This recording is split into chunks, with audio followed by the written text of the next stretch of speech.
But see, that's where they get back to your idea of Tron inventing the future, is that for the generation of game designers who grew up with Tron as their fantasy of what they wanted to build, they went and built that game. You know, the multiplayer games we live in now have a lot in common with Tron and the world that's depicted. But the whole duality in Tron was more than people could handle at the time, and that really has come true. I mean, that electronic entity that was, you know, the symbol, the avatar, the original spirit of the avatar, at the time that people were so fearful that they were being asked to split themselves in two, and that the computer was, you know, somehow going to do this to them. And now it's considered a necessity and a luxury to be able to do it. Yeah, yeah. To have this figment of yourself that knows as much as you can make it know. And, you know, the science fiction or fantasy then becomes a provocation, or gives us a language we use to think of ourselves through. And some of it is about inventing it, but also it allows us to imagine other possibilities, to speculate on who we might be, and that may help push us toward finding an answer to some of these core dilemmas. What I was trying to get to, and this part of the original Tron is sort of Jungian classic philosophy of, you know, is the technology going to bring out the best in us? That was the whole mandala symbolism, that, you know, you were as powerful as your mandala.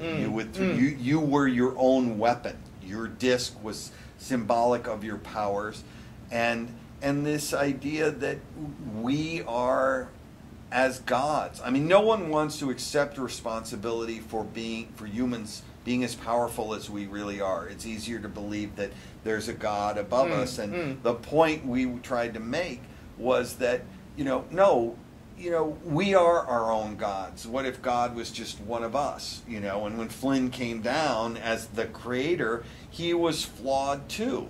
And, you know, this gets into this idea of accepting responsibility, being your own God in cyberspace. You know, because we're doing a half-baked job of being as powerful as we are on this planet in terms of the physical reality, and now let's see what kind of job we do as the gods of cyberspace. How corrupt is it? How honest is it? How sincere is it? How valuable is it? You know, what assets are being created, and you know, what decency is involved.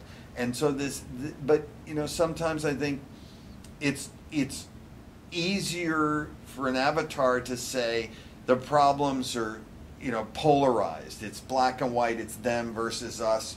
And Tron took the step of saying it's actually our own responsibility. It lies within us. We have the power. Do we do it, or, you know, do we project the best in ourselves, or do we project the worst? And this still, for me, is a big question in terms of this technology. You know, is it going to bring out the best, or is it going to bring out the worst? And I guess the answer is yes. You know, it's brought out the best, and it's brought out the worst. In a perfect equation, it will zero itself out.